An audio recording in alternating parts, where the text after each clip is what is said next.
It's so easy, just avoid my mistake. Hola muchachos, welcome here. Today's tutorial will focus on creating buttonholes and attaching buttons to your garment. It's a simple and easy process that can be applied to any project. Start with laying out the buttons on the placket to determine their placement. Once you have a vision of where you want them, mark the top and bottom of each button to ensure accurate measurements. After marking the buttons, join the marks to create a guide for your buttonholes.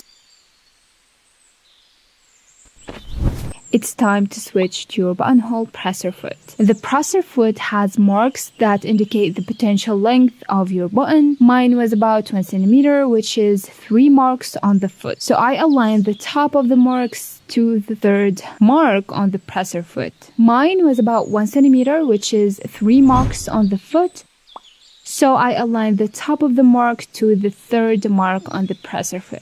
Since we are working with cotton and a slightly stretchy material, using some interfacing like felt can help keep everything in place. By placing the interfacing under the garment and align it with the top of the buttonhole marks, you will have a stable base to work with while sewing. Now adjust the setting to the first step of the buttonhole. Stitch back and forth about 5 to 8 times in place. Switch the setting to the second step. Moving to the bottom of the marked area. This will determine the length of the buttonhole from top to bottom. Change the settings to the third step now and repeat the first step at the bottom. After a few stitches, switch to the fourth setting now, which is a reverse of the second one, working from the bottom to the top of the buttonhole. Repeat these steps for both buttonholes. Finally, cut the interfacing or felt piece you use to strengthen the area you are working on.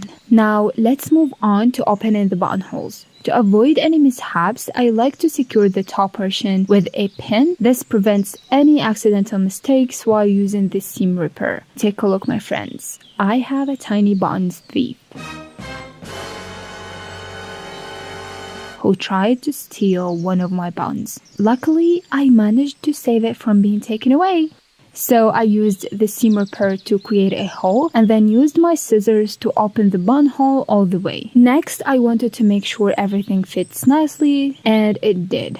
Story time. Being the beginner that I am, I made the mistake of finishing off the neckline before the buttonholes, which ended up with a challenge in fitting the tall presser foot when making the upper buttonhole. What you can do instead is to make the plackets, add the buttonholes, and then create the neckline to prevent difficulties. Remember to learn from my mistake and avoid this issue.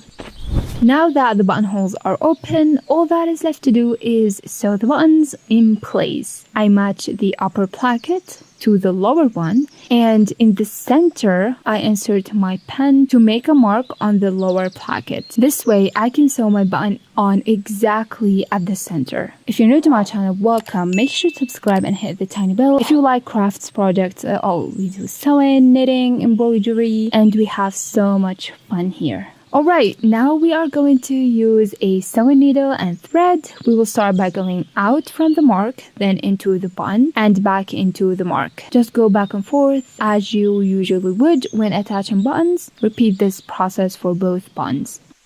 Now that the buttons and the buttonholes are open and attached, all that is left to do is to admire your achievement. I'm truly proud of you for sticking around and creating this beautiful bodysuit with me. If you want to review the previous video, click here to watch it. And if you're new and this is the first video you're seeing, check out this playlist to view the other videos where I have detailed the steps of making this adorable onesie in the Carolyn PJ style modification.